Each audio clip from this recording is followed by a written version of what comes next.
If you do not want to be seen, I totally respect that. And if you don't want to be seen, then make sure that you stop your video.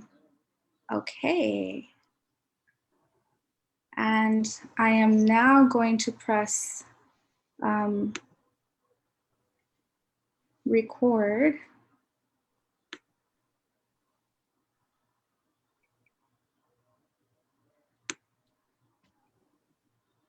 And it looks like we don't have a closed captioning option on this call, which is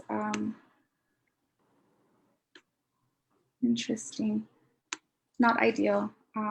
So I will apologize for that.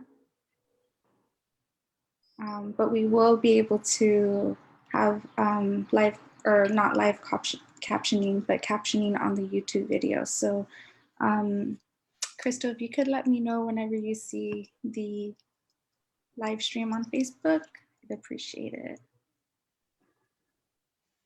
It's up. Beautiful. Yay, technology. Okay. Hi, everyone. Thank you so much for joining us this evening. We are on Zoom, and this is Growing Together, an Anti-Displacement Agenda for San Antonio. I'm very excited to see many faces here on the call today. Thank you for taking the evening to join us about policy recommendations to address housing displacement in San Antonio. To begin, with respects to the land that we are on, I would like to just acknowledge where we are at, and the original caretakers of this land that we call home, known as Yanaguana by the Cuauhtémoc people, a name that derives from the Estocnat Carrizo Comecrudo language of the Somisec territory, the unceded state of Texas. We acknowledge the violence of this displacement and pay our respect to all those who continue to care for this land and all those who are marginalized and pushed to the edge. We ask for support from all living things, past, present, and future, to engage in what it means to live in reciprocity and share space with those who have lived here, for those who are here, and for those who seek to call this place home. Yanaguana, in the future, we are land, all my relations. My name is Fabiola Ochoa Torralba, and I am the Community Engagement Coordinator for the For Everyone Home Initiative of San Antonio. I'm thrilled that you are joining us this evening on Facebook, on Zoom, and I am joined today by Matt Weber of Grounded Solutions Network, by Sarah Wamsley of the Neighborhood Housing Services Department. Hello. And we will be hearing from two of our For Everyone Home members today, Ms. Diane Triggs, and also Housing Commissioner Chair and Board President Vecino de Mission Trails, Jessica O. Guerrero.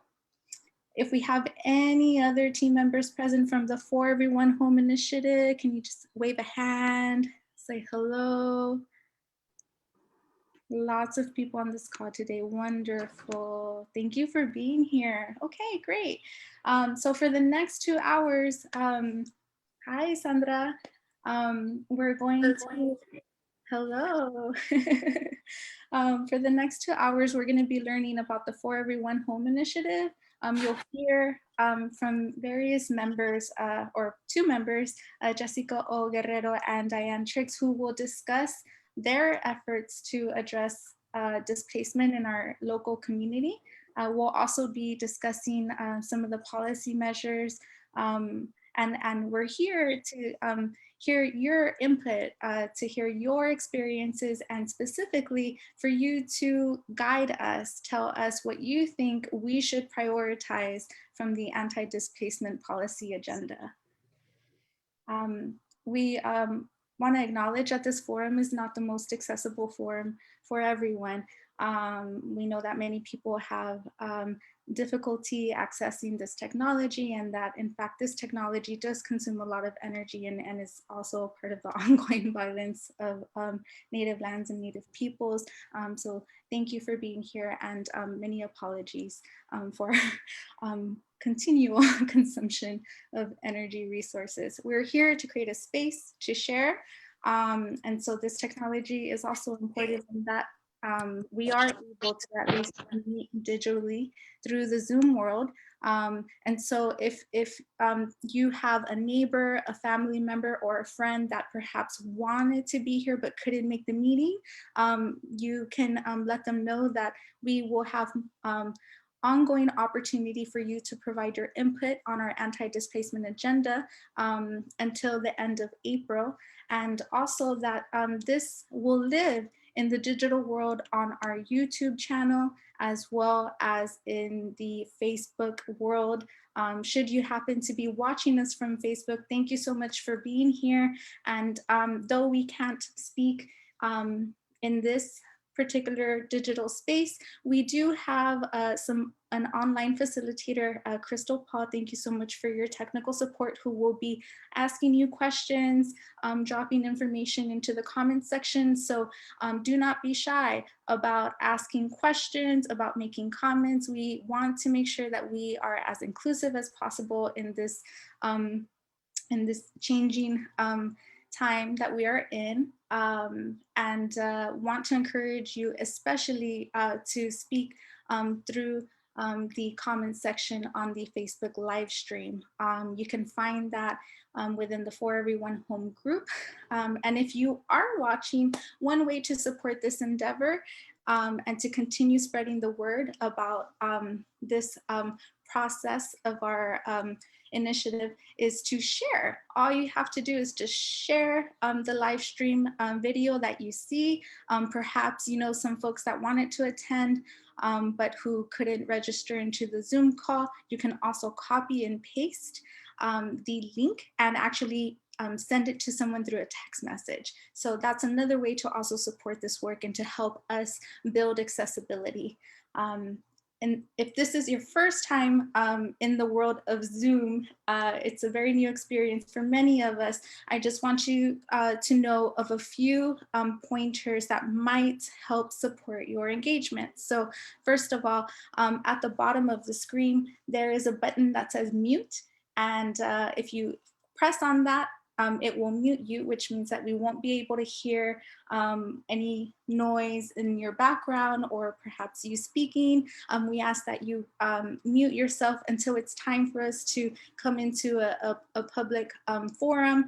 We will have an opportunity to have conversation with each other in this Zoom space utilizing our voice, and we will also be breaking up into some small groups. So you will definitely have opportunities to interact with each other and with us. You may also find that there is a chat button at the bottom, or if you're on your phone, perhaps you have to swipe your screen in either direction. If you use that chat button, just click on it, and then in there, you will see that you can actually type in your questions, your comments in this way. If that is not accessible to you, you are welcome to just unmute yourself and just speak out loud if that's getting a little too crazy.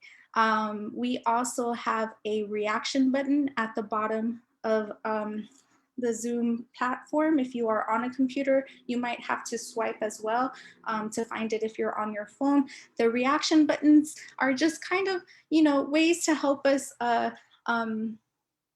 cultivate a space, right? Cultivate the space, kind of invigorate the space energetically. And so on the reaction button, my favorite one is the clap button. There's also a little heart button, kind of button to show some love. You can also laugh at me or, you know, just show a little celebration. On there, there's also some buttons that can help you indicate to us whether we need to speak more slowly or more quickly. I'm not sure how to remove that celebration button, so maybe it'll just stay there the whole time. Okay, so if you happen to have any other questions at any point through this process, please message us. Crystal Paul will be happy to direct. And of course, we do have other folks here, part of the city and Grounded Solutions and other Community for Everyone home members that would be happy to support if you have any questions as well. And with that, I would like to, well, let you know that yes, this call is being recorded. It will exist in the world of Zoom and live stream and YouTube on end. So just know that if you come off camera, you will be also documented, and you participating in this platform is also consenting to that documentation. If you choose to name yourself or come onto video. And also, I would like to share some ground rules that we have proposed to kind of help create a space where we can all feel heard and also respected. So the first ground rule that I would like to offer is to listen to understand. So we invite you to pause and leave room for silence. Allow yourself to take in what you hear immediately without going to your head.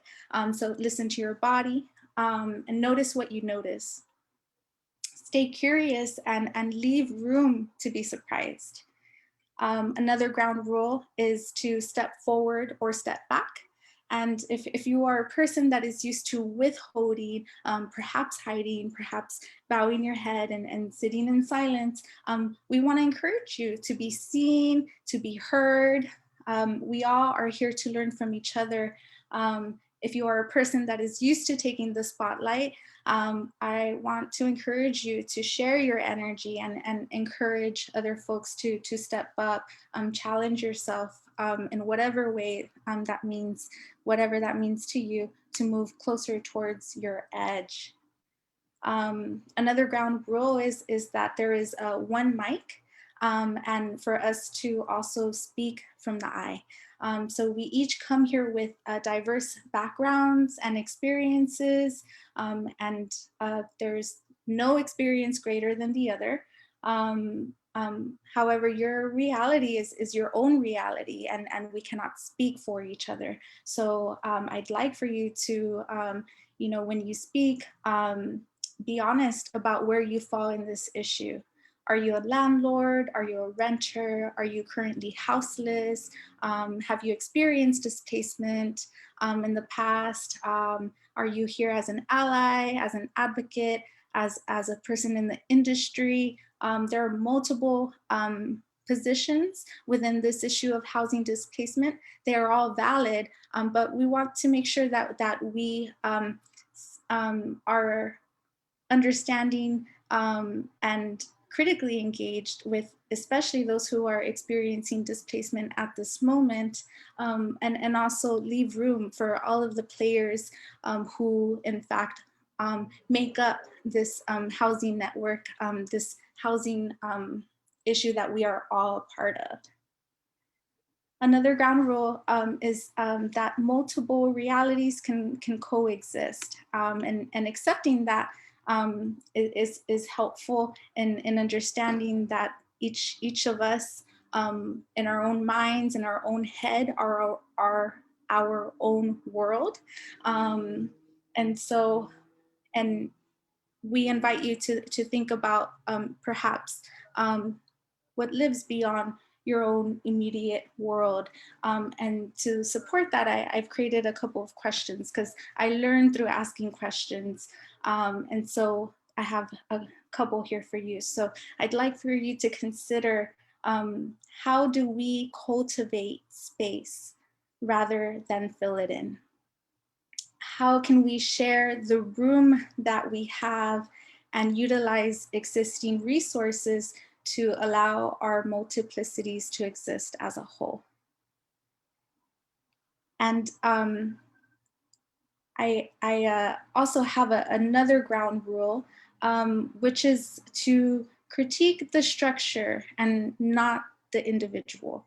So we are all here because we care about anti-displacement. We are all here to support our housing needs in San Antonio. And so we are all here to devise solutions that address the structural issues and perhaps the structural gaps that are always under constant revision. So I think thinking about critiquing the structure is a way to think about how to come up and consider solutions, solutions that are responsive to our local needs, individual needs, to very specific populations, but that also help to house this entire, our entire housing needs as a whole in our city.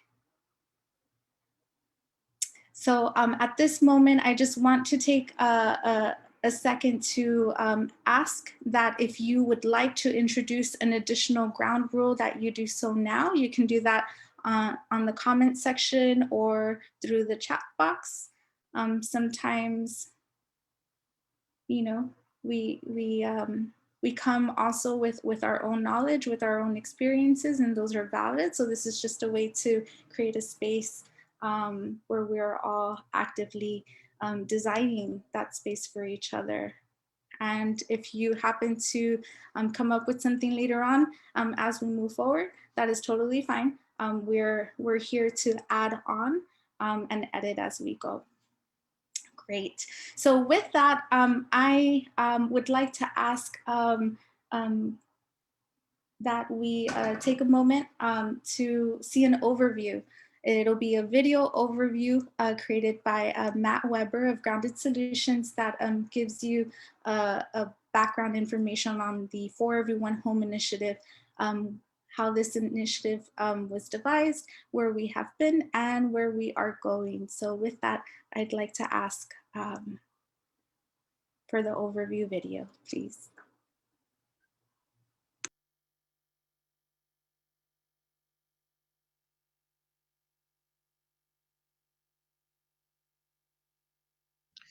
Hello. The time to learn more about the draft anti-displacement agenda for San Antonio. The draft agenda was assembled in collaboration with and with the support of Grounded Solutions Network, a national nonprofit organization that works to build more inclusive communities around the country. In June 2019, Grounded Solutions Network launched the For Everyone Home initiative as an effort to catalyze action to protect affordability and diversity in growing cities before displacement pressures become too great. The initiative focuses on improving local housing policies and programs through a racial equity lens, and we center meaningful engagement with individuals and communities who are and will be impacted by displacement and related policies. We selected San Antonio to participate in the initiative as a way to help it develop and strengthen the anti-displacement sections of the city's existing housing policy framework. We are currently in the third phase of the initiative. In the first phase, we conducted a needs assessment to understand the displacement and inclusive growth challenges San Antonio faces. In the second phase, we generated and explored ideas to address those challenges. In the third phase, we assembled the most promising ideas into a proposed anti-displacement agenda, which we are now broadly sharing for public input. We will revise the agenda based on what we hear and work to get the agenda implemented as part of the city's strategic housing implementation plan. To get the ball rolling in that direction, we will develop detailed implementation plans for 2 of the proposed policies as Phase 4 of the For Everyone Home initiative. Guiding this effort has been a local team of community, nonprofit, and government leaders. Staff from Grounded Solutions Network and the Center for Community Progress have served as consultants to the effort, and local residents Fabiola Torralba and Francisco Jonima have led our community engagement efforts, which have included a variety of public meetings, focus groups, one-on-one interviews, and more. Our anti-displacement agenda is included in a 68-page report that identifies 5 displacement and inclusive growth challenges our community faces and 34 actions to address those challenges. The challenges include reducing evictions, preserving existing affordable housing, stabilizing home ownership, protecting San Antonio's manufactured home parks and their residents, and mitigating the displacement pressures that arise when we invest in community and neighborhood improvements. In the next few slides, I will go through each of these challenges and highlight 1 or 2 of the actions we're recommending. The goal is to give you a sense of what we're calling for without getting too bogged down in details. For those interested in learning more, we encourage you to read the brief summary of the report or read the full report, both of which are available on the city's website. The first challenge we address is evictions. Evictions were a community concern even before the COVID-19 pandemic, and we know they will rise when local and national moratoriums end. We propose 5 specific actions to reduce evictions. One of those is to hold residential landlords who receive public subsidies to higher standards for tenants' rights. The idea is that if we're providing benefits to those landlords, we should be able to ask more of them. The goal here is to make eviction an option of last resort for those landlords, rather than the first remedy they turn to. The second challenge we address is the need to preserve existing affordable and low-cost rental housing. In the next 15 years, at least 11,000 publicly supported affordable housing units in San Antonio could become market rate because their affordability requirements will expire. Thousands of other units that aren't subsidized by the government but are nonetheless affordable to low and moderate income households could also be lost to price increases and redevelopment. We propose 8 actions to address this challenge. 5 of the 8 actions aim to promote lasting affordability solutions. For example, we propose lengthening the period of affordable pricing for new local public investment in housing to ensure that units created with public subsidies remain affordable for the long term. The remaining 3 actions under this challenge aim to achieve short or medium-term stabilization of existing affordable housing. For example, we propose increasing the funds available to qualified landlords to improve the condition of rental housing in exchange for their pledge to not increase rents. The third challenge we address is the closing of manufactured home parks in San Antonio. 9 mobile home parks in San Antonio have closed in the past 6 years, displacing hundreds of residents. If the experience of other cities applies, San Antonio could see more losses. We address this challenge with 5 proposed actions aimed at improving conditions in manufactured home parks while making it harder to convert them to other uses. One of our proposals is to launch a pilot project to help residents in manufactured home parks become owners of the communities in which they live. This project would be based on similar efforts that have proven successful in other cities. Another challenge we seek to address is protecting homeowners from rising expenses. Many homeowners, and particularly homeowners of color, are seeing the cost of homeownership increase faster than they can afford. Loss of income and employment due to the COVID-19 pandemic has only exacerbated this problem. We propose 7 actions to help stabilize homeownership, including increasing programs and funds for homeowners to allow them to make necessary repairs to their properties, things like replacing the roof or the furnace or weatherizing the property to make it energy efficient and better able to withstand extreme weather conditions. When people and programs work to make our cities better places, they can indirectly contribute to higher housing costs. Indeed, the parts of San Antonio that have seen significant public investment in beautification, walkability, and economic vitality are also some of the neighborhoods that have the fastest rising rents and home values. So our fifth challenge is to mitigate the displacement pressures from investments and developments. We recommend 8 actions to address this challenge. The first 3 can be thought of as preventive measures. For example, when subsidized affordable housing units are lost to demolition or redevelopment, we recommend a city policy that requires a one-for-one replacement of those units at the same rent level. The last 5 proposed actions to mitigate displacement from investments can be thought of as proactive measures. For example, we recommend that when the city conducts large public works projects, it set aside a percentage of budgeted funds into a displacement mitigation fund. This money would then be available for efforts aimed at maintaining the affordability of impacted neighborhoods and to help keep long-term residents in their homes. So that's the overview of our anti-displacement agenda proposals. If you would like to learn more, we encourage you to read the materials on our website or attend an online public meeting on one of the dates shown on your screen. If you missed the meeting, we will post recordings on the website as well. Please use the email and phone numbers shown on the screen to sign up for updates about this initiative. Our website also has a public input survey that we invite you to complete. What you tell us will help shape what this initiative becomes. Thank you once again for taking the time to learn more about our proposed anti-displacement agenda for San Antonio.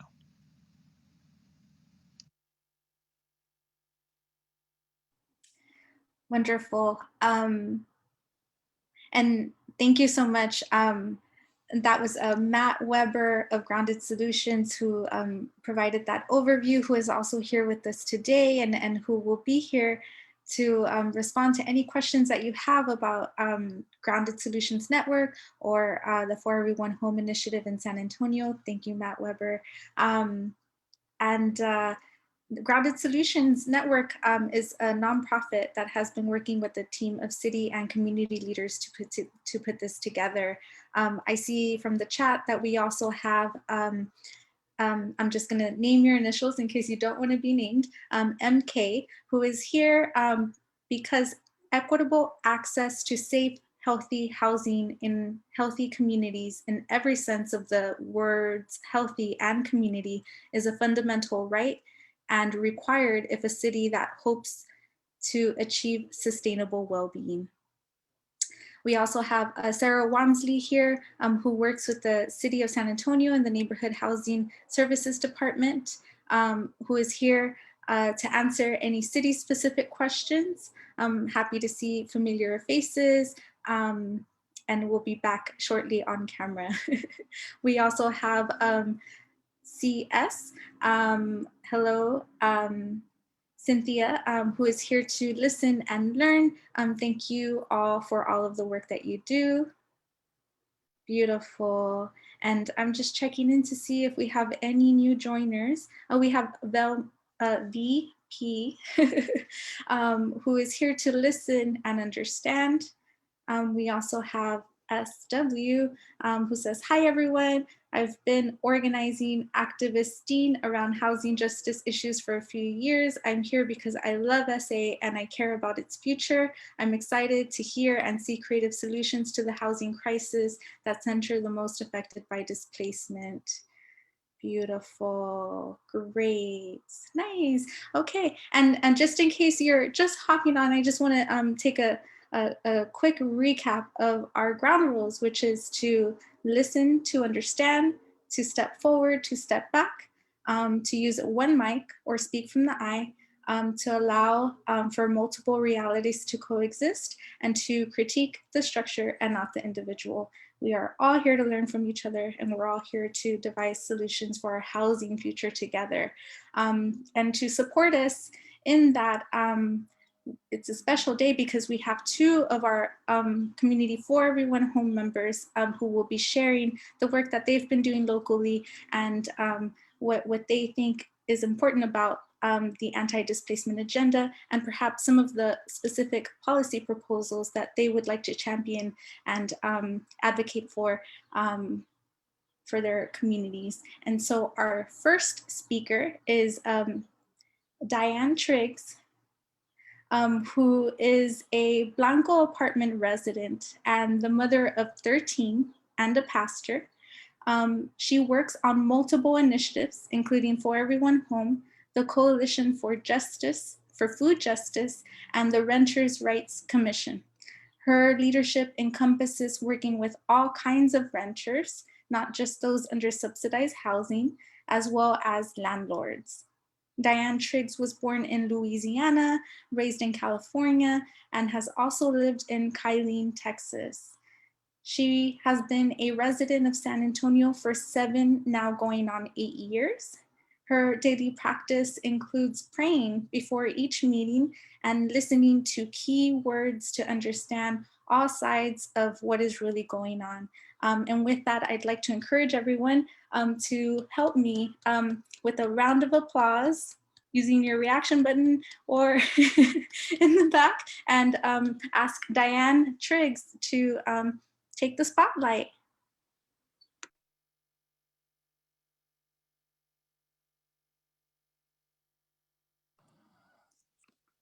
Can you hear me? Yes, we can hear you loud and proud. Oh, praise the Lord. Hello, everybody. I really was not planning on speaking again today, but okay.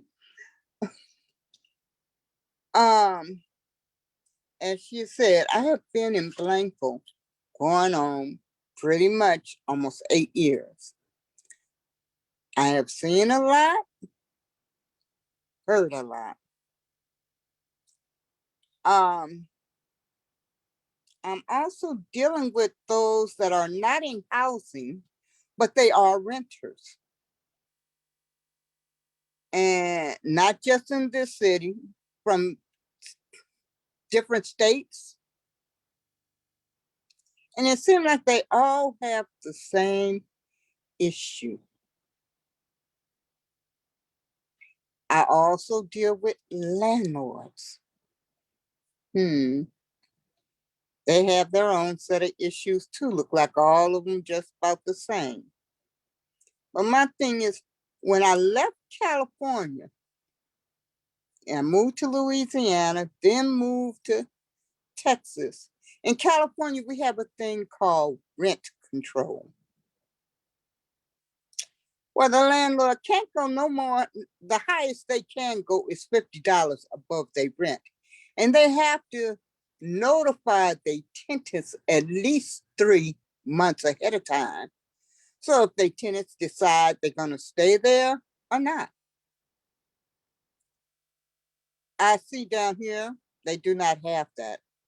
I have seen where landlords had doubled and some have tripled the amount of rent that some of their tenants was even paying.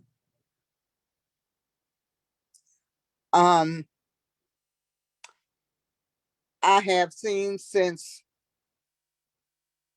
the winter, since the freeze was on, some people did lose their house by no fault of their own. Through landlords having to make repairs of pipes and stuff. The landlords have to go up on the rent. The people can't afford it. You know, some of them been displaced because they don't even have a job. They're wondering how they're gonna put food on the table the very next day. And I seem to find a lot of times, some of these people, a lot of these people, majority of them don't speak English. Either the landlord doesn't speak English, they speak another language, not just Spanish, but another language, or they renters do not understand English or speak it well. And there is a communication gap there.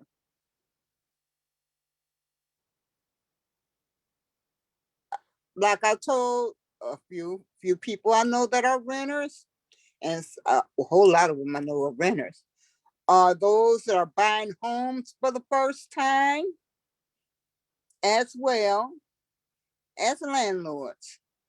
Sometimes y'all have to get at the table and discuss these things. Landlords think they have a valid issue, and the renters think they have a valid issue. Sometimes the issue on both sides are valid, but y'all got to learn how to compromise and give and take. Can't nothing be done if you're not willing to discuss or take care of it. Now, housing sometimes, I ain't gonna say Section 8 because I haven't dealt with Section 8, but I am gonna say housing authority. Saha, I called out the name. They're not even willing to compromise or to talk to you at all. You find very few of them that will. And some of them that say they'll talk to you, yeah, you could talk to them. They just push you off to the side. Yeah, I'll take care of it. 6 years later, they still talk about, I'm gonna take care of it.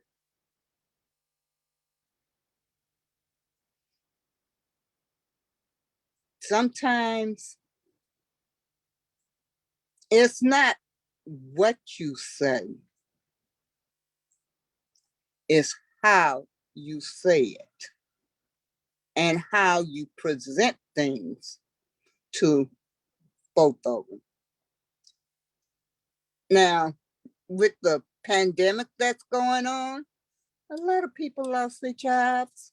They can't afford the increase, but yet and still some of these landlords, and I'm gonna be honest, some of these landlords, they see a way of profiting more money because maybe the area around them is being developed, being improved, or whatever.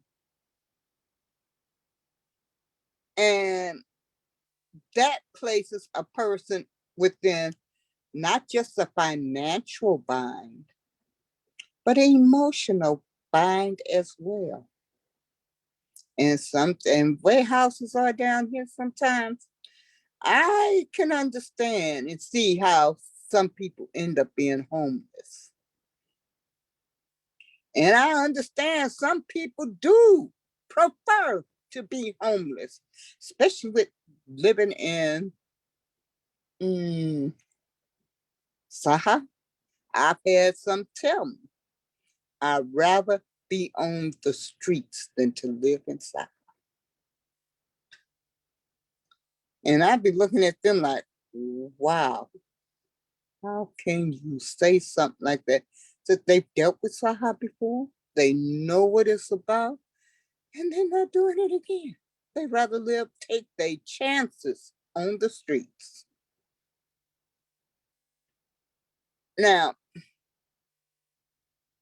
when property goes up and the people can't afford it, and the landlords are just insisting, there's no compromise here. We're going to go up with this, that, and the other. And you just out of luck. That's putting more people out in the streets. And it's already hard enough for renters, all renters, not just Section 8 housing or Saha, all renters. Because there are a lot of them that have lost jobs as well that's not on any kind of housing authority or anything. And they're trying to figure out, these are people that never thought they would be in this position. Matter of fact, we wouldn't have thought they would have been in that position. But they are. Even landlords are losing their properties because they can't afford the maintenance, the upkeep, the improvements they got to make. Some of them can't afford the taxes they got to pay on it.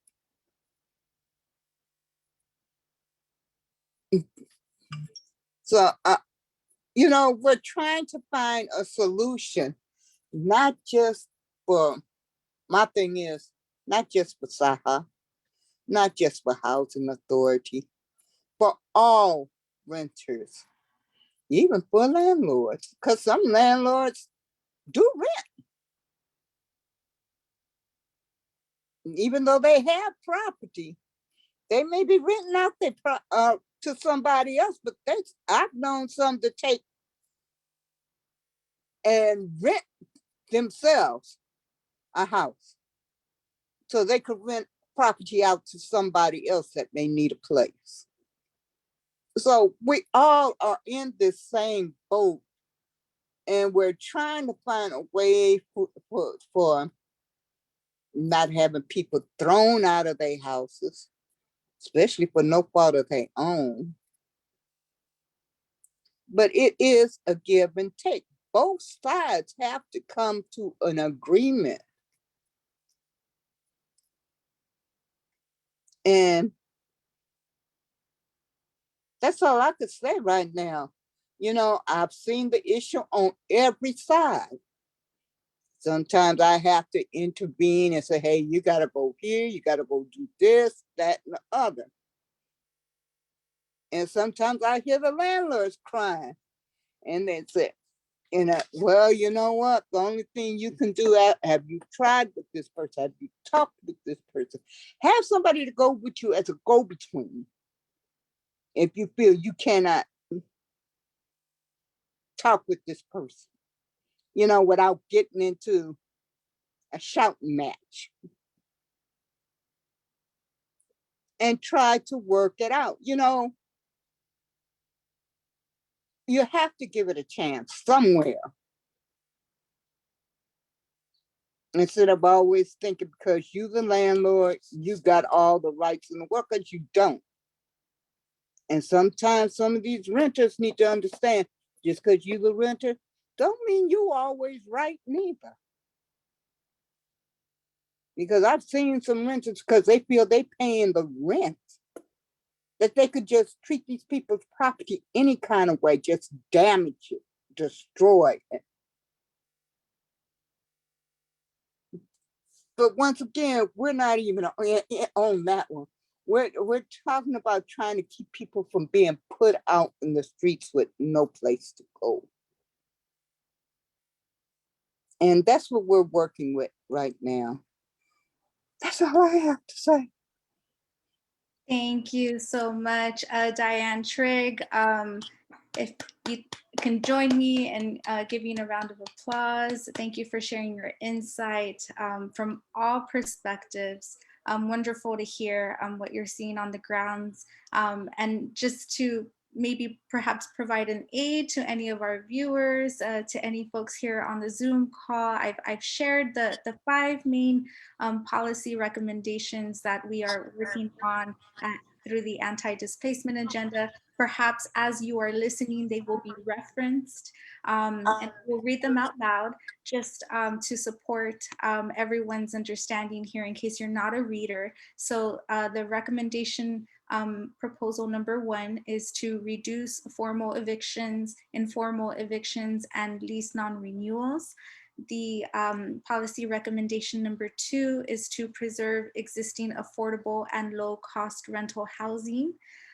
Proposal number 3 is to prevent San Antonio's manufactured home parks, mobile home parks, from closing. Recommendation number 4 is to protect homeowners from rising expenses. And recommendation number 5 is to ensure investments and developments don't create displacement pressure. So you might recognize some of Diane Trigg's callings that may be reflected in some of these recommendations here. Thank you so much, Diane Trigg. And I would like to now introduce our second For Everyone Home community member, who is Jessica O. Guerrero. Jessica O. Guerrero is from the southeast side of San Antonio. She works at the intersection of housing, climate, gender, and labor justice. She holds over 20 years of experience working in nonprofit organizations, supporting communities of color, youth, students, LGBTQAI communities, women, elders, and young children. For over a decade, Jessica has worked in the local grassroots, participating in efforts in solidarity with global communities of women in resistance. Jessica works to build access to information and communication justice by providing language interpretation and translation in community-centered efforts. Guerrero also works with Fuerza Unida and volunteers with the Coalition for Food Justice and with grassroots efforts towards self-determination. She currently chairs the city's Housing Commission and is a member of the San Antonio's For Everyone Home team. And with that, I'd like to invite everyone to help me with a round of applause, bringing Jessica O. Guerrero to the spotlight. Thank you. Buenas tardes. Hi, everybody. Thank you all so much for this opportunity. I really want to thank Fabiola for all the work that you've done to make this and so many other opportunities along this For Everyone Home process to engage with community members, especially those spaces that you were able to really reach people who are right now going through housing insecurity, who have just been displaced or were facing displacement. I think a lot of us here really agree that that experience is so critical to shaping solutions, right, to get us out of this housing crisis. And I'm really honored to be on this panel alongside Diane Triggs, and honored to be able to work with her on other efforts too. Like Fabiola mentioned, I do serve on the Housing Commission. I currently chair it, but I did want to make clear that you know, these my priorities for recommendations, my position on these things that I'll be expressing tonight are just my own individual opinions, and they are informed by the work that I've been doing, the witnessing of so much suffering and a lot of displacement that has occurred in my community in these last few years, and not necessarily the position of the Housing Commission as a whole. So I just wanted to say that going in. I want to share with y'all that I think two things are really critical about this For Everyone Home agenda. I think moving forward as we go into what implementation is going to look like of these recommendations, it's going to be really important, I think, to push the city to continue to hold themselves accountable, to continue to explore what accountability looks like to community engagement and participation. I think that's been an ongoing process, and one that, you know, it's really important for the city to continue figuring out, again, alongside community members and especially impacted communities. I don't remember if it was mentioned or not, but the For Everyone Home agenda is going to be folded into the SHIP, the Strategic Housing Implementation Plan. And then the SHIP, that's currently made up of dozens of technical and experiential experts, that group will be dismantled once the SHIP goes to vote to council in June. And then oversight and community engagement of implementation of the SHIP, which will include today's anti-displacement agenda that we're looking at, is going to be the responsibility of the Housing Commission. And I think a lot of people here know that the structure of the city is not made to, you know, really support, embrace active and open ongoing engagement with its own boards and commissions. And again, you know, it's a process. I think it's one that's been opening up in the last few years, but we have a lot more work to do. So I think we're really going to need community support and participation in ensuring that. And I wanted to just say really quick, there are three recommendations that I think out of this anti-displacement agenda are really critical for me 2, 3, and 5 are very important. Number 2 is preserve existing affordable and low-cost rental housing. That is about keeping people in the homes that they currently have. I think it's important to focus repair and rehab efforts and opportunities to people who may have low income and other challenges and barriers to maintaining the home that they're in. And that is, support to renters and to landlords. I think it's also important within efforts like that to make the innovations that are coming up around green sustainability accessible to people with low income, to landlords and renters who are pushing to have, a better relationship than is usually the tradition. I think it's really important to look at leveraging sustainability resources into that effort, into recommendation number 2. Recommendation number 3 is prevent San Antonio's manufactured homes and mobile home parks from closing. Many of you know that people who live in mobile home parks are often homeowners and renters at the very same time, because they do own the home that they live in, but they don't own the land that home sits on. And that really leaves a gap in assistance and support programs for communities who live in mobile home parks. It leaves them more susceptible to ongoing, deterioration that then makes it easier for the parks to be sold. Again, the individuals who live there may not be citizens of the US, may be on a fixed income rather than a low income. So they may not be eligible for various assistance programs. And we just need, I think at this point, to point some very specific attention towards how to specifically serve communities who live in mobile home communities. And recommendation number 5 is ensure investments and developments don't create displacement pressure.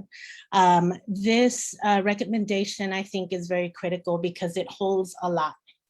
It holds, in my view, an ongoing acknowledgement by the city that they are participants in not only getting us to where we are right now in the housing challenges that our communities are facing, but that they are, a very critical player in putting a stop to these, to the projects that do not directly benefit our current communities that already live here, right? Making sure and really being that first advocate and representative of the community when deals, when projects are being developed.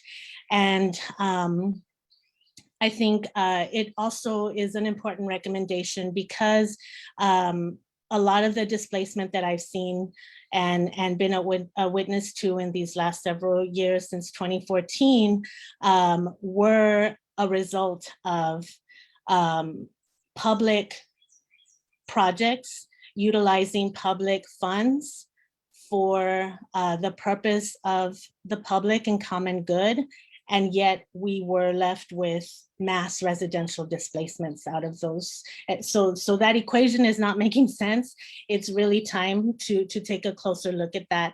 And whenever, I'm speaking about these issues and the need to really make a shift, I just want to call in specifically the communities that I've been a witness to and just honor their very sacred and really difficult experiences that they've had.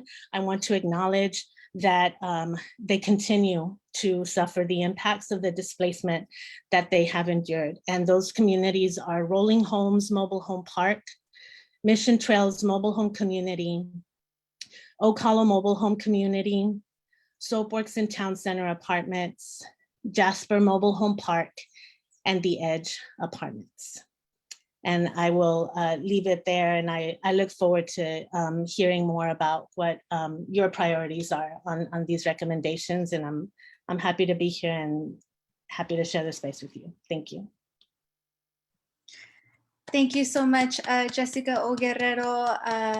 Thank you, Diane Triggs, for all of your insight and your ongoing commitment to housing in San Antonio, and for your support of neighbors, of other residents in the city. Thank you so much. And I just want to check into the chat here and just let folks know that here in the room with us today, we also have Phil Laney with the city's Development Services Department. Phil Laney says, thanks for joining and providing your vital input. So if you are watching, listening, engaging through Facebook, please utilize these resources, ask questions.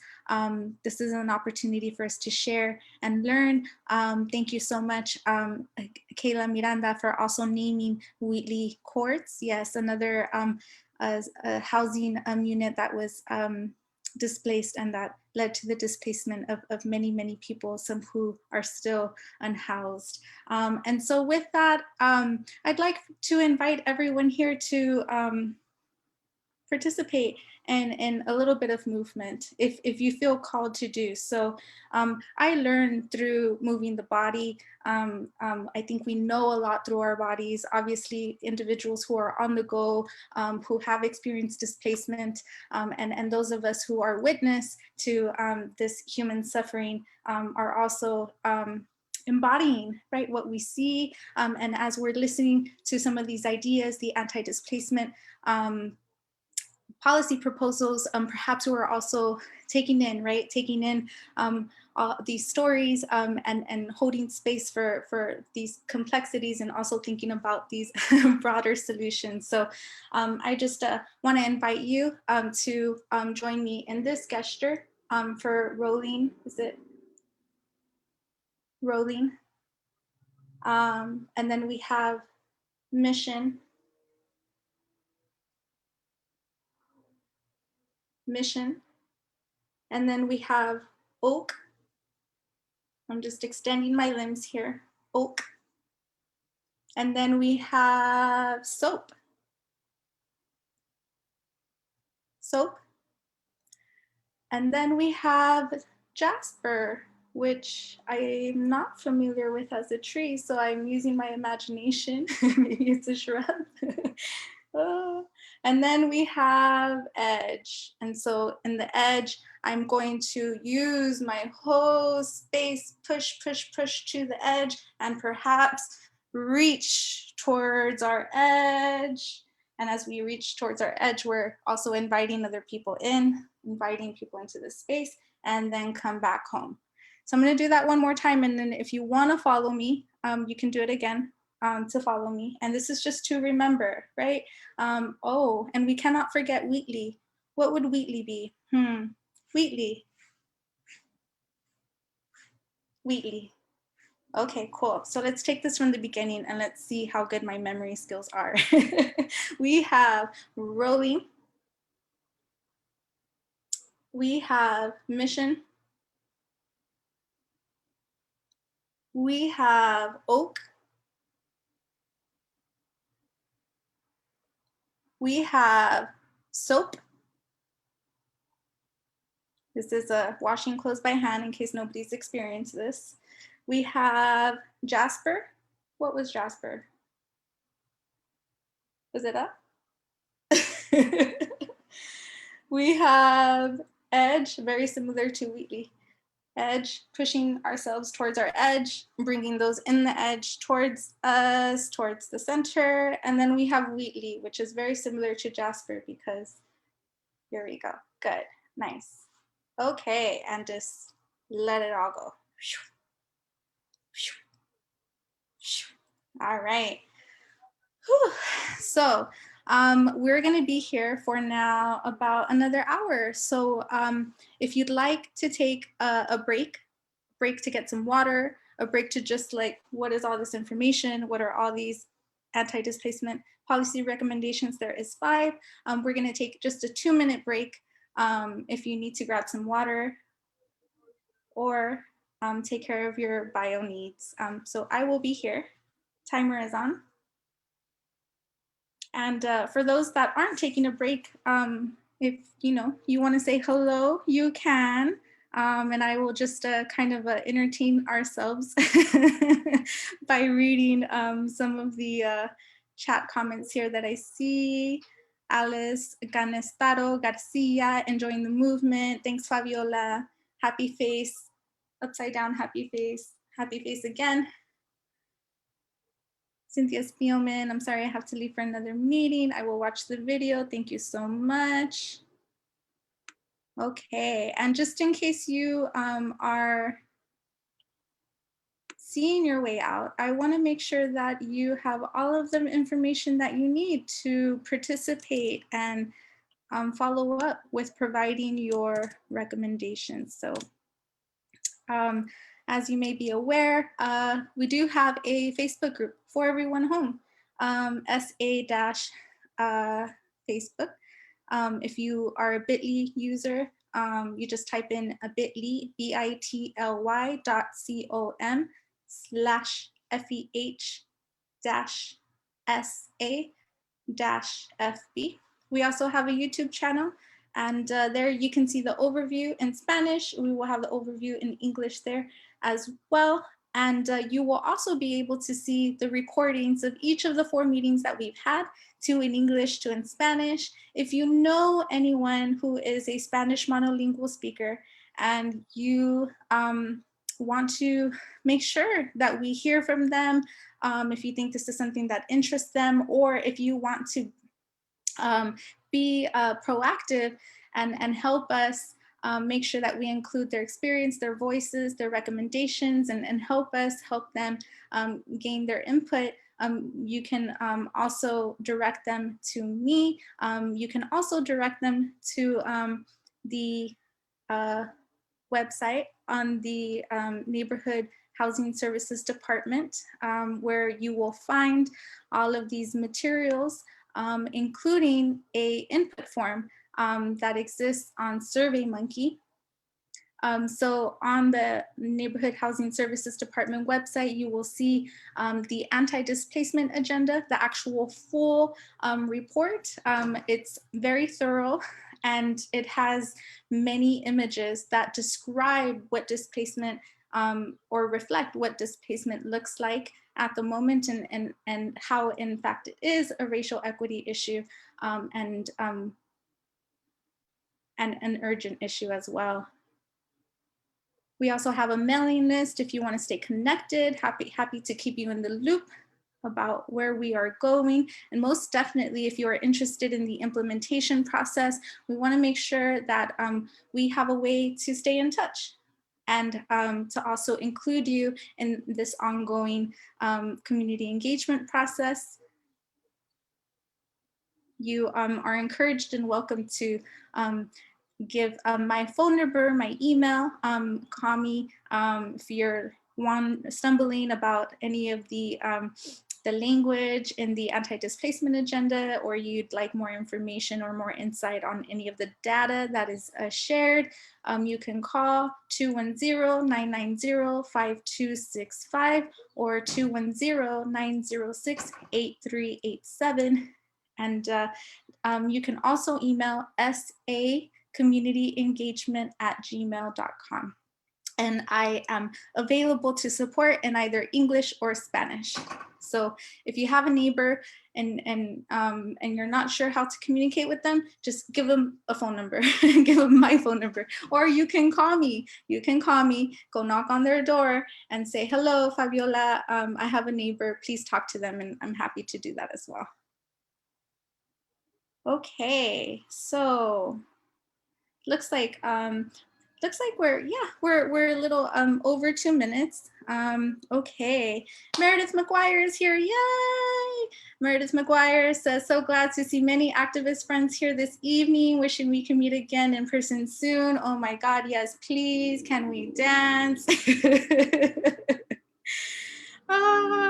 Alice says, head over heels equals joy. Wonderful. Nice. Okay, so let's go ahead and keep moving, yeah?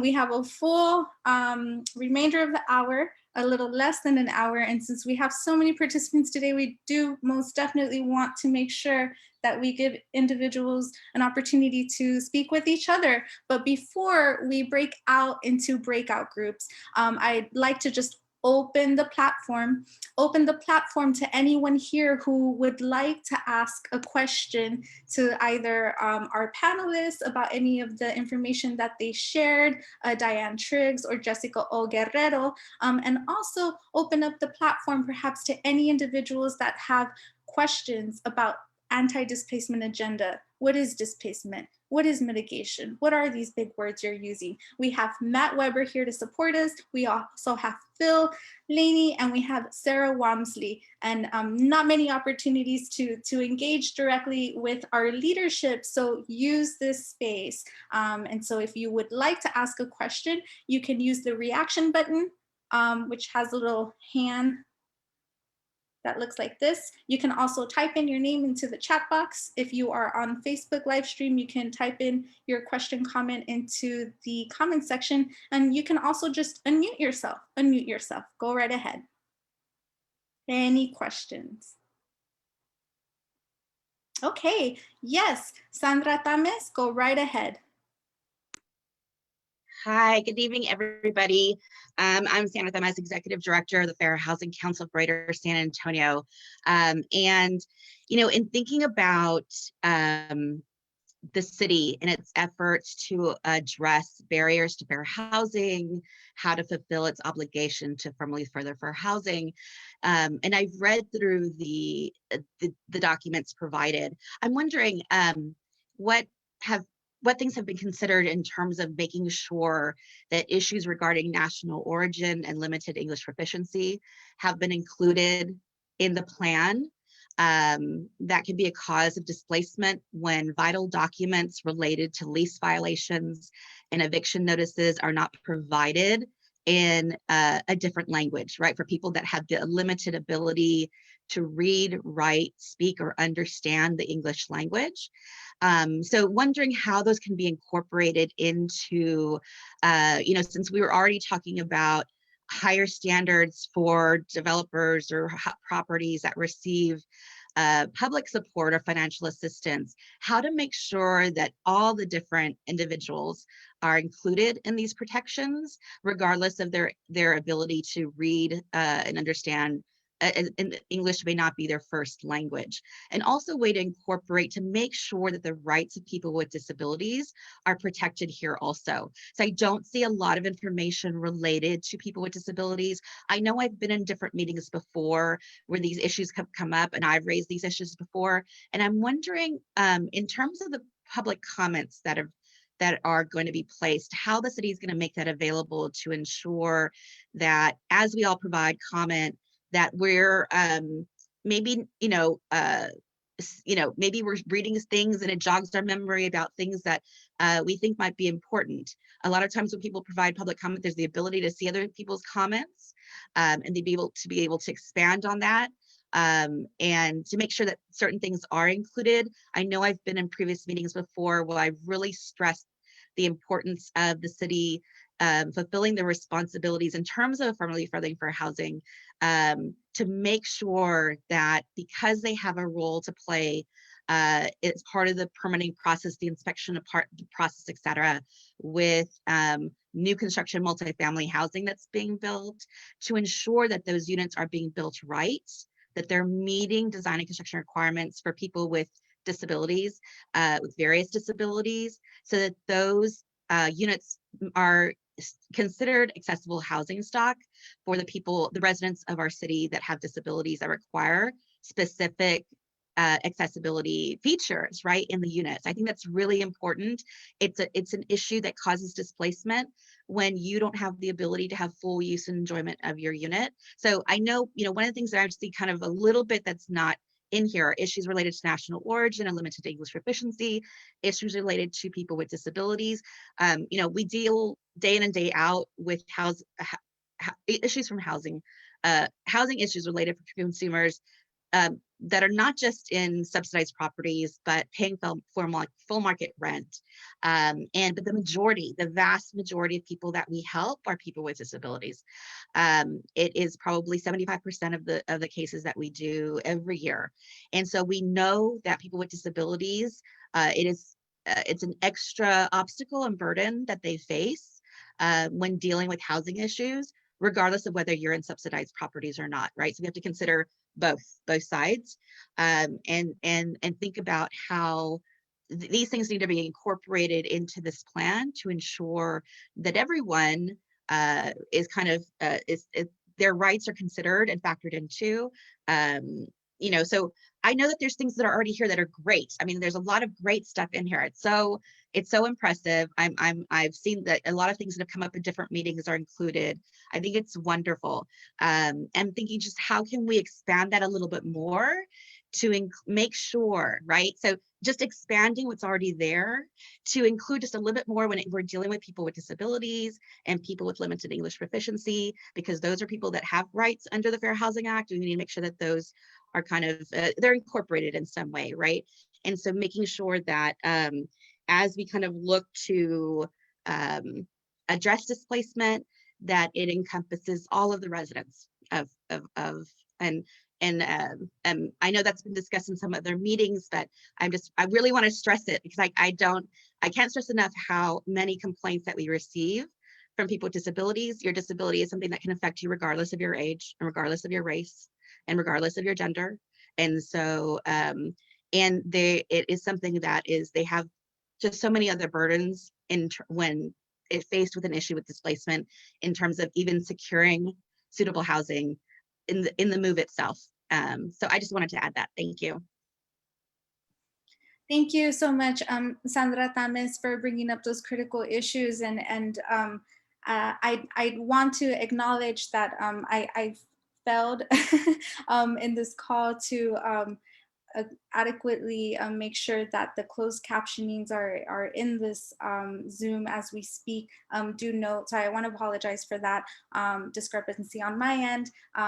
The recordings of these Zoom videos will live on the YouTube page, and those will have captioning services. And I would love to connect with you, Sandra Tames, to see how, if there's a way that I can come and speak with some of the residents perhaps that you're engaged with, or any of the organizations that provide access specifically to individuals who have disabilities, and as a follow-up. Thank you for bringing up the issue of language justice. We are making attempts to make sure that we engage Spanish speakers specifically as a start, knowing also that there are many other languages that are spoken in the city, and would love anyone's ideas here on how to do that better. I would like to invite perhaps Sarah Walmsley or Matt Weber or Phil Laney, to respond to the specific questions brought on by Sandra Tames around national origin, language proficiency, disabilities, and also ongoing revision and strengthening of these details of the anti-displacement agenda. Sure, thanks, Fabiola. Hi, everyone. This is Sarah Walmsley. I work with the City of San Antonio. Sandra, thank you for being on the call. And you were so gracious with your time and participating in some of the interviews that led to the creation of this document. So I'm really happy you're here, and I'm really happy you were able to read the document. So thank you for that.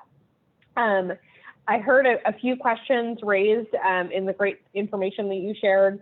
The first one I noted was, what are we doing? What are we saying around national origin and linguistic isolation, for lack of a better term, on how that can lead to displacement?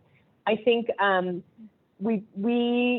I would love to talk with you more about some specific language or specific things that we could include in this plan to speak to it. I think Anitra made a great point in the chat about how if we don't explicitly address it, then it won't get addressed.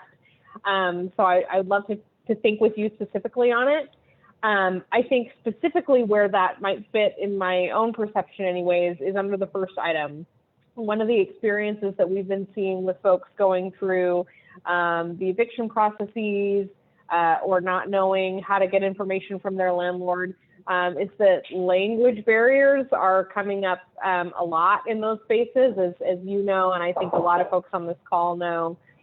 And so it's been a challenge for people to have resources to get on the spot interpreters, be they in another language or ASL.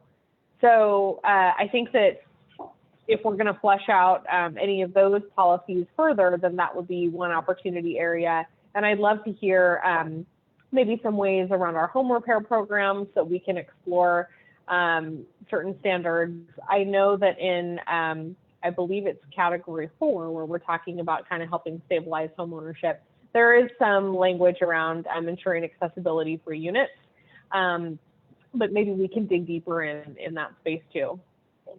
And in terms of the language accessibility, I think I'll step a bit outside the scope of For Everyone Home, because Chair Guerrero on this call made reference to the Strategic Housing Implementation Plan earlier in the SHIP. And part of that is kind of redefining our understanding of affordability. The chair and her fellow commissioners have been really thoughtful about their approach to defining affordability.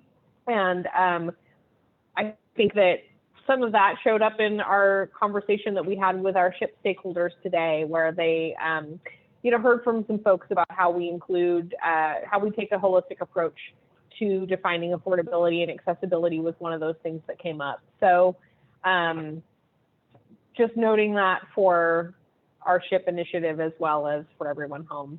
And Matt or any of the other For Everyone Home team members, Phil, if there's something you'd like to add, the floor is yours.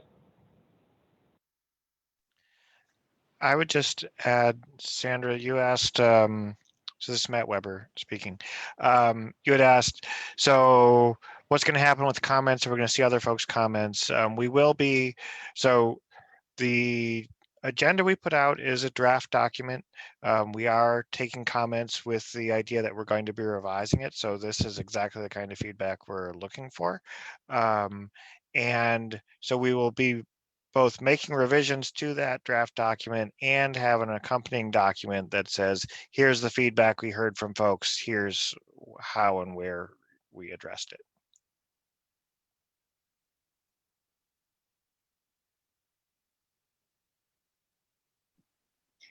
Thank you so much for that. Just checking in with Phil here. Phil, anything that you can share on your end? Phil Laney. No, I really appreciate the feedback. I have a 4-year-old that might jump into the call in just a second, so I apologize if she joins. But I really appreciate the feedback on that. The inclusion of considerations. She's literally in the lamp that's providing all the light in this room right now. Working from home is fun, guys. I just really appreciate your thoughts. I thought that Sarah and Matt provided quality feedback, and Ms. Thomas, I really appreciate your advocacy and the information that you provided. And this feedback, as Matt mentioned, will be try to captured, consolidated, and hopefully incorporated into the final document that's presented. But thank you very much. Thank you so much, Matt. Thank you, Sarah. Thank you, Phil. I just want to read a comment here in the chat box because I think it is important, right? Oftentimes it is who is in these spaces, right? That informs, that influences, that incites who is sitting at the table. I was taught to ask who is sitting at the table and who is not sitting at the table. Those of us in leadership or who assume leadership or who have leadership capacity within the city, especially within agencies, within organizations, the ability to influence decision-making in powers.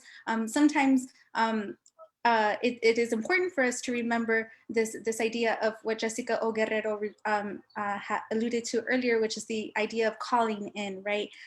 Naming needs, even if they're not our needs, but naming them, because if they don't get named, then they don't get addressed as Anitra Henning has stated in the chat box. Agree, if it's not stated, it won't be addressed. Thank you so much for that comment and that reminder. I want to also invite another participant to share some of their feedback. I'll just kind of share some of the content that they shared in the chat. It says, some thoughts. Maintenance of my very first home. Get wiring up to code. Roof damage has further affected wiring. I moved frequently as a child, so don't have that lifelong sense of nurturing one's home as one nurtures a garden. Foundation maintenance, property tax as a process of displacement.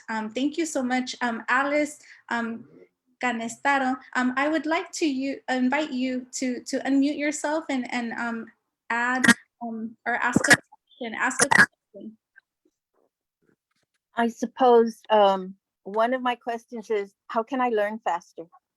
I see my brothers and sisters who've had homes for long years, and it's just like, you guys know, you just do it and you do it and you do it and you do one task after another, repair a window, or the blizzard messed with my roof. And some of the damage is it took out this insulation here and this living room area and the dining room area.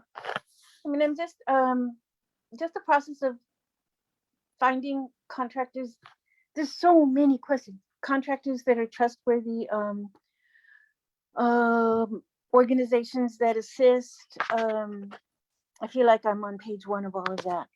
And I'm okay with maintaining property tax, but I know friends and family who struggle with, as I am with maintenance, struggle with property tax. They're just, it's like keeping plates twirling on a stick, as I see it. So I'm coming to y'all as sources of wisdom. I really appreciate the wise leaders that I know personally, Jessica Guerrero, Meredith McGuire, and of course Fabiola.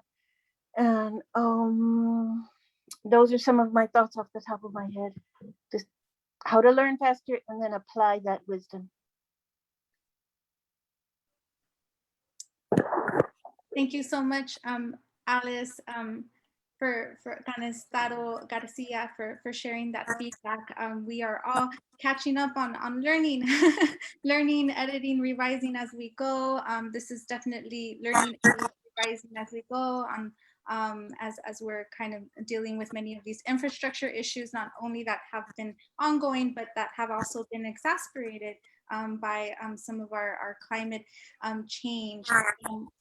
Would any of our For Everyone home members like to address perhaps the services or the specific policy items in the anti-displacement agenda that can address those questions of habitability?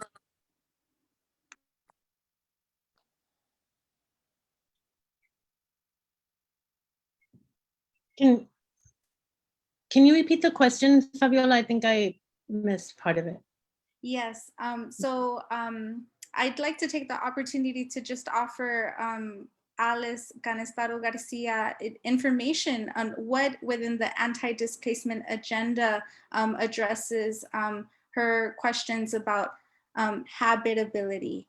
How do we acquire the skills to renovate our homes, maintain the homes, what resources are out there. I found also that many individuals are also yearning for this information, and some of this is addressed in our anti-displacement agenda. So I invite Matt, Sarah, Phil to address those particular concerns.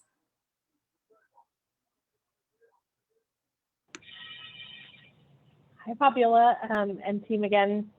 So I think there are a couple of spaces where we speak pretty specifically to sharing some knowledge in particular to homeowners in the community. And Alice, I just want to say that we've heard, and Fabiola's heard, especially in her outreach, a lot from homeowners, and especially in light of the storm, about what do we do? You know, so many people, myself included, did not know how to turn our water off when the storm happened, right? So it made us more vulnerable to a lot of damage to our homes. So as you look at the anti-displacement agenda and those 5 categories, I would direct your attention specifically to areas number 2 and number 4 in particular. In number 4, there are recommendations around expanding knowledge and resources to match for homeowners. And in particular, there is even some thought to partnering with code to have a more, I would say, supportive relationship with folks who are trying to navigate how to make home repairs. So that would be the specific area of focus for increasing that knowledge. And Matt or Phil, I don't know if you have anything you'd like to add to that too. I think Sarah, you pointed to the portions of the agenda, anti-displacement agenda where those are most applicable to Ms. Castaneda's Garcia's comments. And thank you for those comments. And I understand and completely empathize with those situations that you and many of our members of our community are in, have been in, and only exacerbated by recent events. One of the things that Development Services, independent of the Anti-Displacement for Everyone Home initiative, we have struggled over time with trying to give homeowners and individuals resources to identify good actors in terms of contractors, whether it's a plumber or an electrician or someone who do renovations to a home, and those actors that maybe are a little less scrupulous. We have struggled with that. We have developed a program in the last about 2 years, I would say, called Contractor Connect. Is a program that we've developed that is anyone who's doing business with the city, who's pulling a permit with the city for renovation work, must be licensed and registered with the city of San Antonio and Development Services Department specifically. We cannot determine and say this contractor provides excellent quality, this contractor does really poor quality. We can't say, this one is super expensive, this one is super, reasonable, and this one is going to, put you don't want to go that way. Unfortunately, we don't have the information on our end to determine who's a good actor, who we should recommend and who we can't. But what we have tried to do is try to highlight those contractors who have provided to us documented proof that they have taken steps to prove that they are knowledgeable in the field that they work. So that could be additional licenses that they have received, whether it's a journeyman's license or additional courses that they've taken to hopefully provide them with the skills necessary to provide a more than adequate job for the people who are hired by them. So that program is called Contractor Connect. Again, it is kind of in the early stages of it. We're about 2 years in, but if you utilize that, and I can provide a link to that in the chat, that can kind of help you start in that direction. But unfortunately, with this city, with Development Services, we can't say, go to this contractor, but don't go to this contractor. Unfortunately, that's not something we have the information to provide. But I do appreciate those comments and the feedback that you have. One other. Oh, go right ahead, Matt. Sorry. The only thing I'd add to all that, one of the proposals we have in our anti-displacement agenda is the establishment of a community land trust for San Antonio. And part of the idea of a community land trust is they're set up to make housing affordable for the long term. And so they become partners with homeowners in that long-term maintenance of property, and they will help folks navigate those contractor issues, make sure that they aren't being taken advantage of by some contractors coming along. And so they play a real stewardship role, not only of the community, but of the houses and of the homeowners, to try to make all of that successful for the community as a whole. So I do think that kind of a setup does help address some of those concerns that Alice was raising. Thank you so much, Matt. And I want to take a moment to just acknowledge some of the comments that are being shared on Facebook live stream. And we have a comment from Leticia Sanchez Retamoso, who says, funding for caseworkers is needed. I've worked with many mentally disabled, challenged individuals who don't have the capacity to complete applications for funding or to follow through on things. We need more people to people help from the city. So it sounds like a call for direct engagement. And I know that that's probably not a detail that is defined specifically in our anti-displacement agenda, but that can be included perhaps in some way.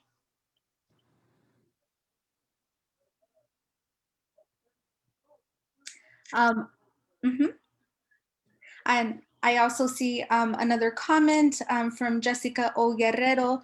For me, this brings up the opportunities for improving city practices and approach to engaging communities, and the need to maintain community participation along the way to check in to make sure progress is effective.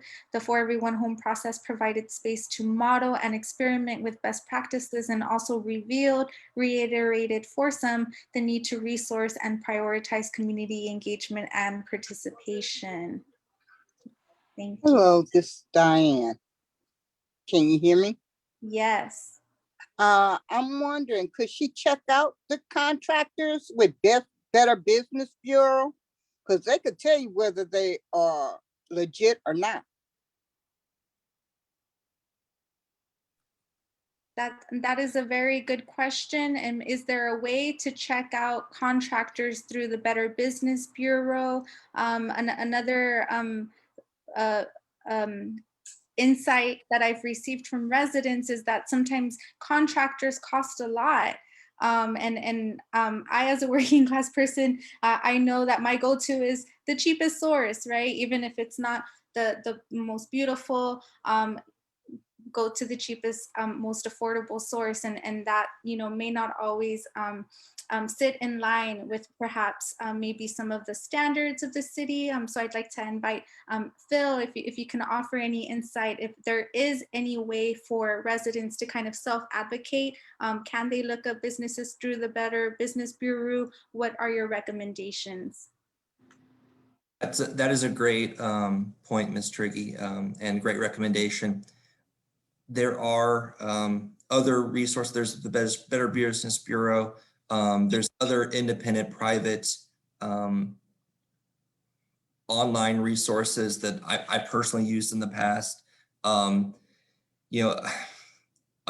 Unfortunately, sometimes there's information overload. To Miss Alice's point, sometimes you're on page one of all the issues that need to be filled in, and there's an overwhelming number of roofing contractors and other contractors out there.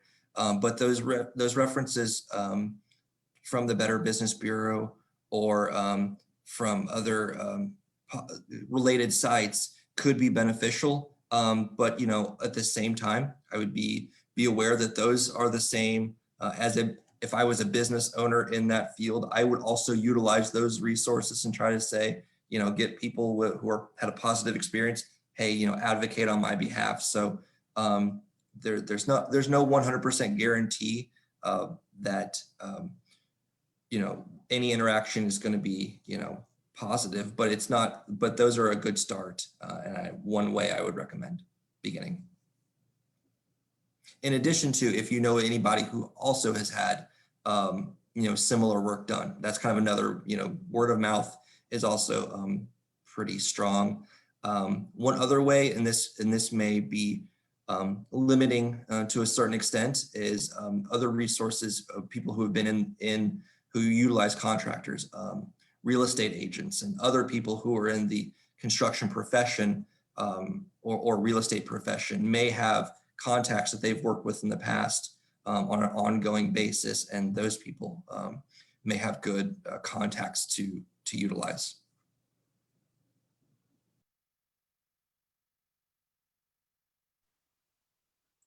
Great, thank you so much. And just to follow up on Sarah Walmsley's response to Leticia Sanchez regarding Leticia Sanchez Retamoso regarding caseworkers need for more direct engagement with residents. There is a response. It says, the city is pursuing a partnership to help us with that, it is worth lifting up that comment in our report, most definitely, the need to have more engagement. Sarah, would you like to share any more about that, caseworkers, perhaps in the future? No, I will leave it at that, but I do know that that's something that we've heard and something that our own staff team that works on that program has identified too. So just lifting that up, Letty, I appreciate your comment on that. Great, great, great. So we have a question from Sandra Tames. Where can people submit public comment on the anti-displacement plan? That is on the Neighborhood Housing Services Department website. You will also see the link here in your chat and also in your comment in the comment section on the live stream. Just moving forward, Meredith McGuire is super interested about the community land trust. Appears to be a great way to protect people's homes. Sandra Tames, just to confirm, public comment deadline is April 30th, 2021, correct? Yes. However, that is the end of the public comment process. We are still revising this document, but we would love your input, of course, sooner rather than later. And if you need specific support for that, please feel free to reach out to me. Let's see, what else do we have here? All right, I think Sam Woody still thinking on Alice's question. Can maintenance needs be accounted for when BCAD appraises homes? It's my understanding they just look at their home from the street, but don't account for the actual condition of the home inside. It feels like it's appraised as if an investor did a rehab flip and got everything up to code. The city has incentive from higher appraisals, but it's another roadblock for the homeowner to afford and maintain our city's housing stock. That is a great point, Sam. Kudos from Jessica. And Sam, if you would like to ask a specific question or rephrase maybe your question, I invite you to vocalize if you would like to do so on the Zoom call. Sam Woody? Sure. Yeah, I guess I know you can contest appraisals, and I guess the specific question would be if there would be when in contesting appraisals, if you could like disclose issues with the house that may not be noticed by an appraiser who's just looking at it from the street, because I think a lot of people are dealing with that. They're seeing their property taxes go through the roof, but the conditions of their homes are staying the same, and it's harder to maintain as those taxes go up. So that's something I would like to see, and just wondering if it's possible or why that doesn't happen. Thank you, Sam. That's it. Question. Yes, thank you. Would any of our For Everyone Home team members like to respond to that?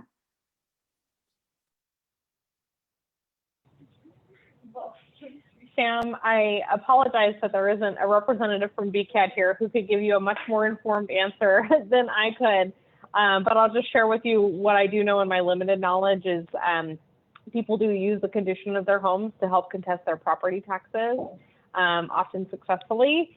And as from what I understand of how BCAD appraises is they also don't count certain types of maintenance against you, so to speak. So if you were to do improvements to your roof or something that helps improve the structure of the building, they valued that differently than they would say adding on to your property or like adding a pool. You know, they're in different categories, and so the good news is that they wouldn't penalize you in a sense for making those needed improvements.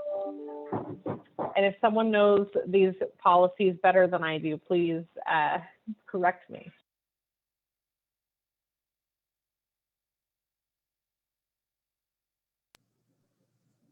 I think, hi, this is Phil Laney. Sam, great question. I agree with Sarah on the amount of information I have is equal to or less than what she said, and I think that is the case. You know, as each year there is ability to contest the appraisal that you receive from Bexar County. Bexar County, the Bexar County Appraisal District, obviously is a different entity from the city, but I know that there's obviously a lot of conversation in the community about appraisals each year. And so one of the recommendations that, you know, one of the avenues that, because it's a different governmental entity, you know, development services, NHSD, other, you know, city departments have less of impact or feedback, but obviously elected officials are obviously very strong, you know, powerful individuals at the city level, county level, and state level. And so, you know, if in those type of things and those considerations are always really valuable to not only people in this group, in this forum, but at the elected level as well. Thank you so much, Phil Laney. And Jessica Oguerrero has their hand up. Yes, I was just going to add really quick too that I really appreciate all of this discussion, but especially specifically around Sam's point, this anti-displacement agenda also includes potential partnerships with various institutions that touch housing throughout our community, which definitely goes beyond the city limits of San Antonio. So I'm definitely making a note of you know, considering this point and how partnerships around implementing these recommendations can be shaped with the county as well. So thank you for that. Great, and just to catch folks up on the chat, Jessica Oguerrero chatted earlier, caseworkers and coordinated case management across programs, institutions, and service providers is needed. Also, Sarah Wamsley, not 100% sure on what BCAD considers, but I believe you're correct. I do understand that certain types of maintenance don't count towards the value. So for instance, a new roof wouldn't need to higher taxes. Wonderful to know. Great, great, great, great, great. And I know that we have maybe perhaps some new joiners into the Zoom room, and maybe there's some questions that want to be asked, but not in this kind of a wide open space here. We don't have a whole lot of time, but I'd like to just kind of check in and see if anyone here is interested in joining perhaps a small room. If you could lift your hand physically or use the chat icon if you're feeling like you would like to instead talk to individuals in a small group setting. Kind of here just taking a poll in some informal kind of way. Nope, we're good to stay in this. Okay, looks like we're good to stay in this wide open space. Okay. Okay, I do have, okay, so let's go ahead and break into rooms, yeah? And we'll give each other maybe just about 7 minutes, yeah, up to 7 minutes. So I am gonna ask that if you have not already spoken, that this is your time to shine. Yeah, if you have spoken, then this is the time to support people in their moment of shining. And so what will happen is you will see a prompt on the screen that will give you directions or will lead you to join a room. And here in the chat at this moment, as you're thinking about these policy recommendations, I'm gonna drop those in so that you have them simmering in your head. And so whenever you receive that prompt to join a room, go ahead and do so.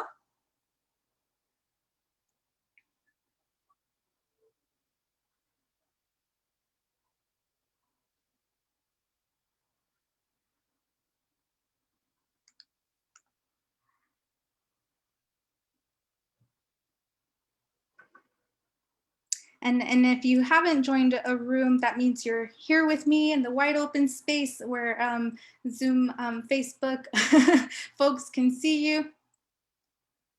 And so if you'd like to ask a private question, joining a group is a way to do that. If for some reason you did not join a room, because that happens sometimes, and you want to ask a question, but you want to be private, you can also use the chat to do so.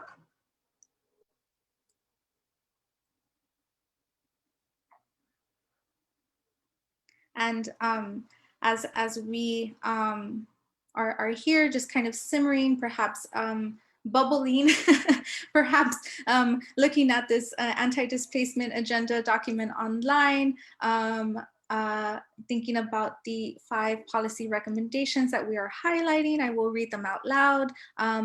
The first policy recommendation, the main content of that is to reduce formal evictions, informal evictions, and lease non-renewals. The second is to preserve existing affordable and low-cost rental housing. The third is to prevent San Antonio's manufactured home parks, mobile home parks from closing. And the fourth is to protect homeowners from rising expenses. And the fifth is to ensure investments and developments don't create displacement pressure. If you're here in this wide open space with me, feel free to add your comments, ask your questions. And if you don't, then I will just use the space and talk out loud.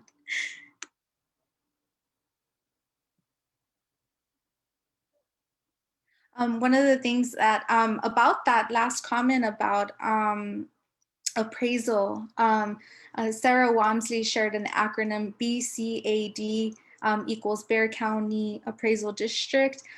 There's a lot of acronym usage sometimes within the city, and maybe within the anti-displacement agenda, you'll find some words, some acronyms. What is this? Who is this? I don't understand. I don't want anybody to feel intimidated. We are here to support, so please utilize me as a resource. Send me an email, give me a phone call. I love talking. But that comment was, really reflective of yes, the state of housing at the moment, especially for individuals who are wanting to buy a new home or are first-time buyers. I've been looking on the web myself, and it's a little shocking to see houses, that perhaps are $70,000, $80,000, and I get all excited, like, woohoo, maybe this is a house I can afford, yay, there's options. And then I click to learn more about the home, and then I see the pictures, and the inside of the house is needs a lot of work that is probably in the range of $20,000 to $40,000. So it's saddening as a younger person, especially as a person that has just completed their higher education, or many people are on the go. It is very difficult to save, for many working class families, especially those who are on fixed incomes, especially those who are minimum wage earners, especially individuals who have experienced gaps in hours to be able to save to buy a home. And so I hope that one of our policy recommendations, which is to address preservation of existing affordable and low cost rental housing, is move forward, not only to maintain, keep people in their homes, but perhaps also to support actual livable affordable homes for new prospective homeowners. I see here, Senor Velasquez, if you would like to share anything. Meredith has to leave. Thanks for making this a very interesting conversation. Best wishes in the culmination of this project. Thank you so much, Meredith McGuire. I also see here VP Velma Peña. If this is your first time using this platform, what you can do to participate is unmute. So if you're on your phone, just means you kind of swipe either side to side and look for the mute button. That usually looks like a microphone. If you're calling on your phone, or if you're on your computer, then you direct your attention downward, and there's a couple of buttons there. Mute. You can also input your comments or your questions in the chat. Great. Okay, Carol Rodriguez. Awesome, Carol. Thank you so much for joining us. Carol had to go. And just to check in real quickly, I want to make sure that we are inclusive of our participants in the Facebook world. Are there any new comments or questions? And in case this is, this is the first time that you're seeing us, we do have 2 additional Zoom sessions that are recorded. Thank you so much. That are in Spanish. And they are in Spanish. And again, these conversations will be documented on the YouTube channel. And so perhaps for any individuals who are not in the Facebook world, who are obviously not in the Zoom world, you can share a link, and it looks like we have about 1 more minute. Yeah, let's go ahead and ask folks to come back. We have about 30 more seconds.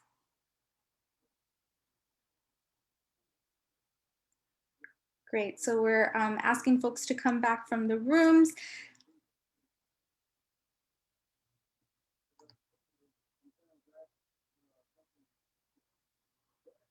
And we're gonna go ahead and close the rooms now.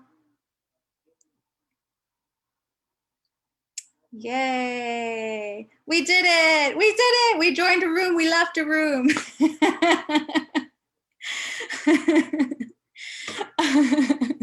So it's such a wonderful experience when you actually learn something new, and you're like, yay, I did it, I can do this. Technology, if you know anyone who's like, I don't know this, I am happy to sit and support other people in their learning. So if you need, support for yourself, other neighbors, how do I do anything? Right, I'm happy to do it. I'll be sure to direct you. So now as people are coming in, we're about to take a poll, yeah? And so this is the cool thing about technology. Technology sometimes allows us access in other ways, allows us to do things. One thing that we want to make sure is to get your input. We would like to get a sense of how are people feeling in the moment, right? Because in the end of this, we have 5 policy recommendations, but we have to start somewhere. So we are looking for the 2 kind of top priority policy recommendations, like what's really sitting with your heart at the moment, what's sitting with your gut. And so I'm going to ask Crystal Paul if you could pull up the poll. I will read again these recommendations out loud. I love people reading to me, and so I'm a proponent of reading to each other, especially for folks who prefer to be read to. So the first policy recommendation, again, is to reduce formal evictions, informal evictions, and non-lease renewals. The second policy recommendation is to preserve existing affordable and low-cost rental housing. The third is to prevent San Antonio's manufactured home parks, mobile home parks from closing. The fourth is to protect homeowners from rising expenses. The fifth is to ensure investments and developments don't create displacement pressure. So some of you all are go-getters, go get it, yay, and have already selected your #1 top priority. Beautiful. So, and if you scroll down, just in case this is your first time using this apparatus, you might have to navigate your screen a little bit. There is also question #2, which asks, please choose your top #2 top priority policy recommendation from the list below. So we're looking for your #1 and also your #2. Might be the same. #1 and #2 might be the same for you, and that's okay. They're different for everyone. They might be different again in 6 months. Hopefully there's no catastrophe. We're all hoping and praying for a little bit of radical change, maybe not normacy, but radical change. Okay, and so it looks like we've got some polls coming in. Beautiful, beautiful, yay. And if you are watching on Facebook, you can participate and still put in your comment. What is my number one? What is my number two? First one, again, evictions, formal, informal, non-release renewals. 2, preservation of existing affordable and low-cost rental housing. 3, protection of manufactured homes, mobile home parks. 4, protect homeowners from rising expenses. And 5, ensure investments and developments don't create displacement pressure. We'll give it a few more seconds. Okay, 86% going once. 10 seconds more. 9, 8, 7, 6, 5, 4, 3, 2, 1. Okay, I'm going to close the poll now. And if you're like, oh my God, I changed my mind, I don't know, don't worry. You can visit the website and fill out our survey to give us your responses. And it looks, I just like to share what are people feeling at the moment. It looks like many are feeling the need to reduce formal evictions, informal evictions, and lease non-renewals. And then the other highest priority is to ensure investments and developments don't create displacement pressure. All right. Okay, so thank you so much for participating, okay, in that poll. And with that, I'd like to just share where we are heading now at the moment. As has been stated before, we are working towards implementation, and we have a full body that is leading that effort, the body known as SHIP, another acronym. And that you might be hearing more and more of. We will be taking public comment up until the end of April. Please reach out, ask questions, utilize us. And I'd like to invite maybe perhaps Sarah or Jessica, if you could share more about what that implementation process looks like.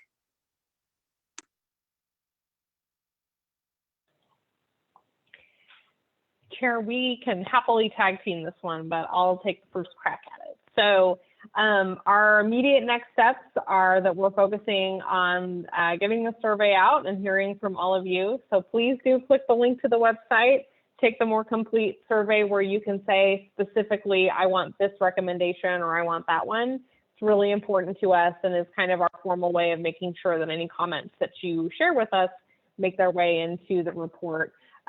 Which of course informs our work and the strategic housing implementation plan.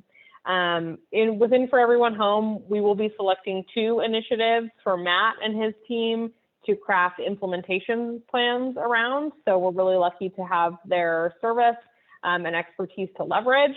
The strategic housing implementation plan is broader in scope and allows us to identify kind of what is our work plan for housing in the city for the next 3 to 5 years. So we can do a lot more than just those 2 things, and we'll use the survey to help us identify what that is. So please take the survey.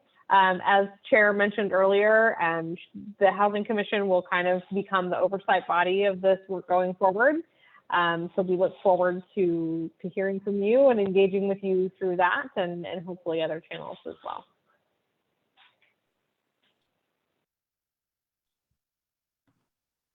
Yeah, thank you. I would just, I'd reiterate that the long-term implementation, and ongoing opportunities for you all and other people that you talk with, your neighbors, your families, your colleagues, other opportunities to continue to weigh in would be in the Housing Commission space. And that general meeting usually takes place the 4th Wednesday of the month.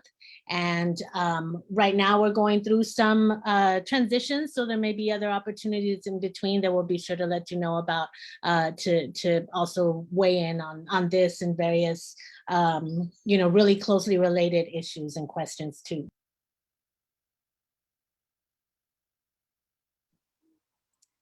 Thank you so much. And if anyone else has any final comments, this is the time to share.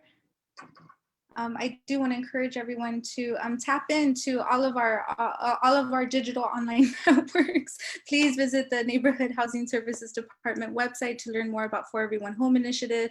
I think maybe something that we don't always understand is or know, right? How do decisions get made, right? We know that decisions get made, for example, by voting, right?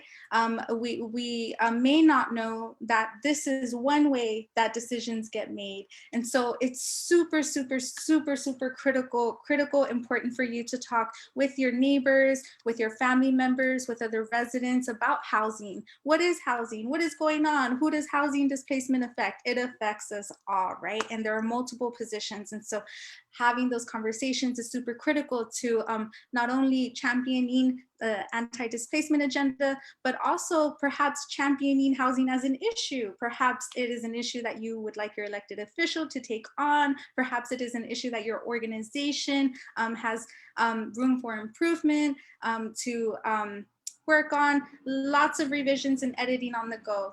I want to especially encourage you all to fill out the survey form and reach out to me should you have any questions or concerns. You can reach me at 990-5265 or 906-8387, especially interested in engaging all of the individuals who we usually don't see in these rooms, right? You can email me also at sacommunityengagement@gmail.com. Beautiful, beautiful, beautiful. And it looks like we have maybe perhaps no final comments. Thank you so much for all of our For Everyone Home team members who were here. Phil Laney, Sarah Wamsley, Jessica O. Guerrero, Matt Weber. Thank you so much. If you didn't get an opportunity to speak your truth, there's lots more opportunities in the future. Thank you so much for joining us this evening. Please take a look at the anti-displacement agenda, Growing Together, For Everyone Home, Neighborhood Housing Services Department, get involved, Housing Commission. Thank you so much, everyone. Have a good night. Thank you, Fabiola. Thank you.